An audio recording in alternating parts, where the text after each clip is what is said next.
I strongly believe that the first impending appearance of Thrawn will be in Episode 5, but not only that, we will finally have the resurgence of Ezra Bridger 2. However, what I believe is that Thrawn will first appear, and then Episode 5 will finally end with Ezra's appearance, giving us that cliffhanger similar to how we got with Anakin and Ahsoka in Episode 4. Giving us hope that Episode 6 will be also a bombastic episode where we will learn a lot about what Ezra has gone through throughout all of these years. And what I truly believe is peak Ezra right now. Not only peak Ezra, but in the Ahsoka series, Ezra might be one of the most powerful Jedi ever. And this potential is clearly shown in Star Wars Rebels, essentially the only series we have seen Ezra thrive. But to talk about what we will see in Episode 5, 6, and therefore 7 and 8, we have to talk about Ezra's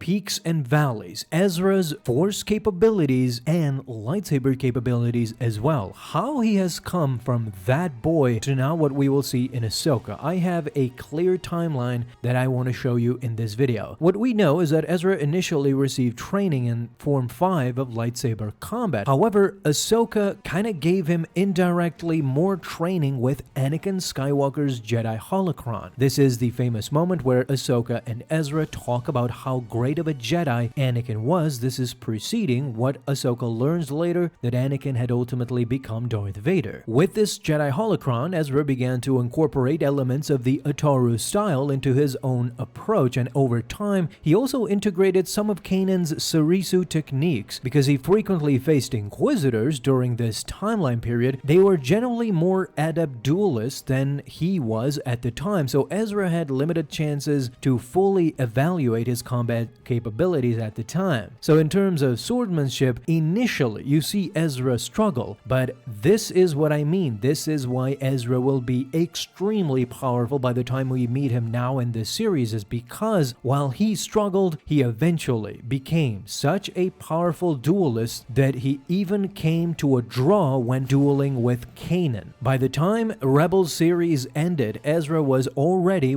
a great Jedi, and I believe that even though he wasn't trained in the Jedi Order properly and he didn't pass the Jedi trials, similar to Luke, he has gone through trial by fire. There is a lot more parallels from Ezra to Luke. You can see what Luke becomes in Return of the Jedi and past Return of the Jedi, so the same can very well be said about Ezra too. Keep this in mind. When talking about Ezra, always refer to Luke, who went through his Jedi training a very similar way. You see, from his early days, Ezra Bridger demonstrated an uncanny and innate connection to the Force, and even before formal training, he showcased his abilities that exceeded normal reflexes and foresight. Similar capabilities that Qui-Gon Jinn attributed to Anakin when he first met him. Ezra could sense other Force beings like Kanan Jarrus and perceive hidden objects such as holocrons, and without much Jedi training. Upon beginning his training with Kanan Jarrus, Ezra's abilities flourished in an extraordinary pace, as we can see in the Rebel series, which was even surprising to Kanan. This is doubly interesting when you consider the fact that Kanan hadn't completed his Jedi training either. With only a handful of months, Ezra grasped fundamental Force concepts that many younglings take years to understand. This is what I mean with trial by fire. By the time the Rebel series concluded, Ezra had reached a skill level that could be compared to that of a Jedi Knight that had passed his Jedi trials. Now we come to the more darker side. You see, with such power comes great responsibility, and key figures in Star Wars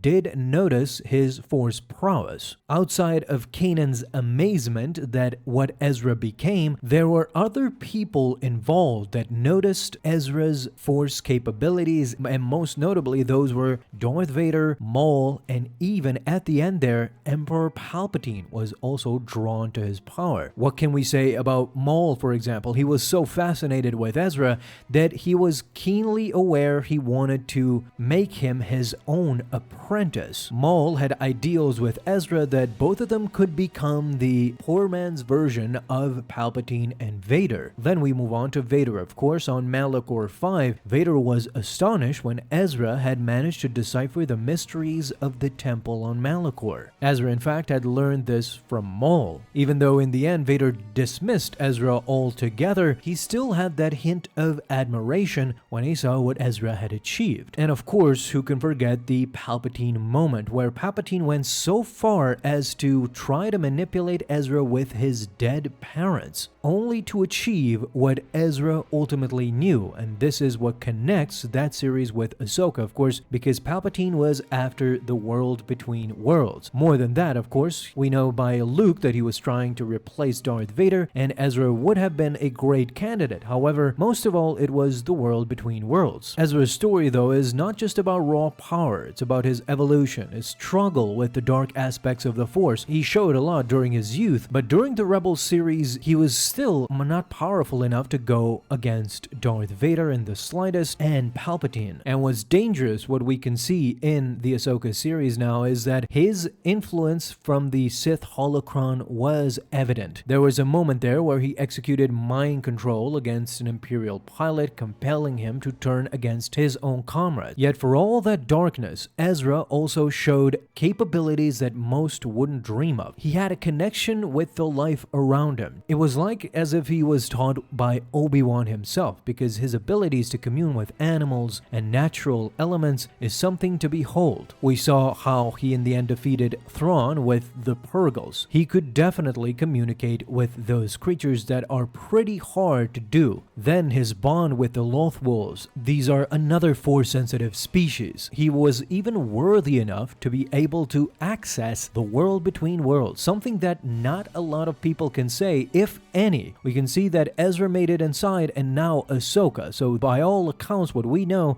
these are the only two people that had achieved this feat during their lives. I'm not talking about Anakin after death. Now, this is what I mean by Luke and Ezra's parallels, because similar to Luke in A New Hope, Ezra started as an impulsive and unfocused young man. However, after going through a couple of masters in Kanan Jarrus and then Ahsoka Tano, he ultimately became that man. He ultimately became that grown-up. Through failure, through hardship, and through training, he came to be known similar to what Luke was in Return of the Jedi, a fully focused Jedi Knight. If we grab that same parallel by what we see from Luke, Mandalorian Season 2 finale, in the Book of Boba Fett, and some stories in the comics, then Luke became super powerful. And a very good parallel can be drawn to Ezra as well. How he will become much more powerful, and what we will see in Ahsoka is essentially the thematic series itself and its message. We've been making countless videos talking about what is the theme of Ahsoka and what Dave Filoni is trying to tell us. You see, many are speculating that Ezra might have fallen to the dark side and Ezra might be a great Jedi, but I think Ezra is just one of those Force users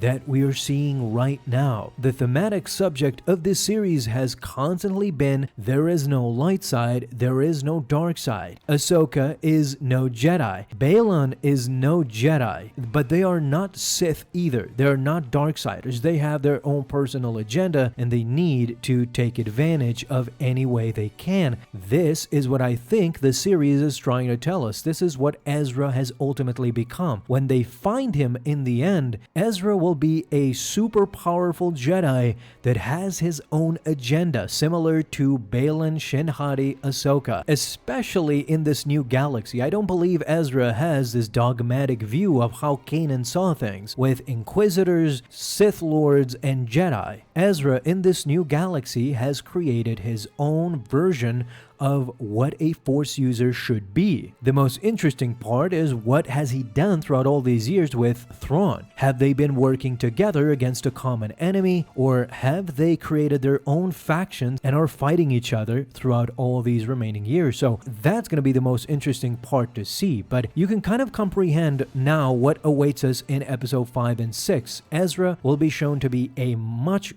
more powerful, I will say, Force user, Jedi quote-unquotes, but he will not affiliate himself with any faction, whether that be Jedi or Sith, whether that be light side or dark side. He will be a younger version of what we see in Baylan. Seems too crazy to be true? Talk to me down below in the comments. Let me know what you think.